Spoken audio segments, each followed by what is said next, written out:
Asampete, it don't land. DT Money don't land gidigba. The Ogbonge company where they import, where they sell original ABF board, MBF board, and all them accessories. Where they sell screw machine, circular saw, tapings, screw pin, bed lock, and pipes, and all other accessories. They boku where they last well.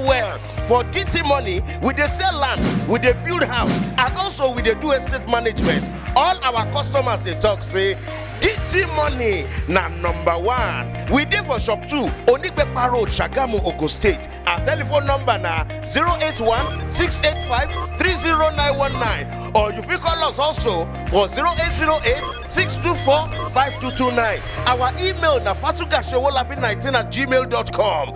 DT Money Innovations Limited. Quality and affordability.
Ọ̀rọ̀ àwa ọlọ́jà a dúpẹ́ lọ́dọ̀ Ọlọ́run torí ọjà tó wà ní Rẹ́mọ á ti fẹ́ẹ̀ tó 50 torí tó wà ní Sagamu local government ọjà 33 ló wà ní Sagamu ọjà dẹ̀ wà ní Kẹ̀nẹ́, Ìpẹ́rù, Ìṣàrà, Ògèrè bẹ́ẹ̀ Ìlara, Kàkà ọjà wa pọ̀.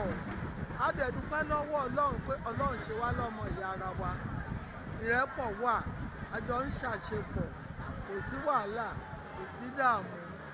Ọba tọ́lọ́run dẹ̀ tún gbé lé wa lórí yìí, Akarigbo Àjàyí, ọba ni, èèyàn ni, ó mètò, ó dẹ̀ ń ṣe dáadáa.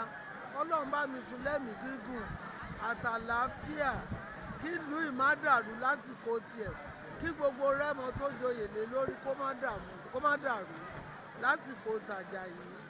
Àwa tá a dẹ̀ tún jọ́ lọ́jà náà, kí gbogbo Ògùn State má dàrú.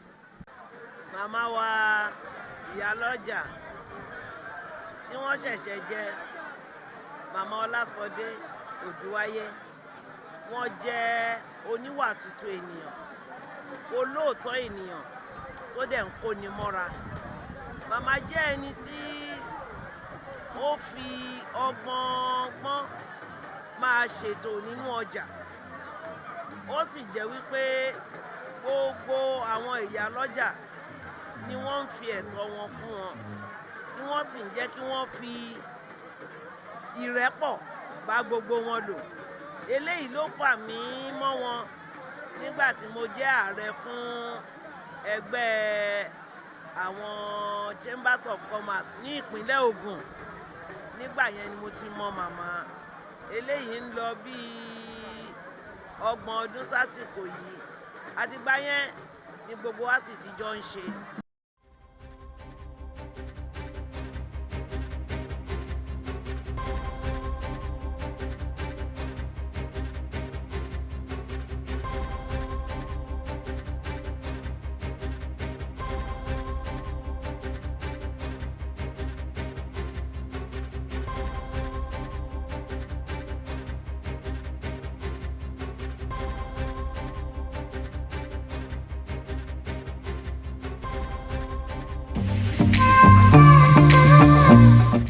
Welcome to Nanda's Hotel.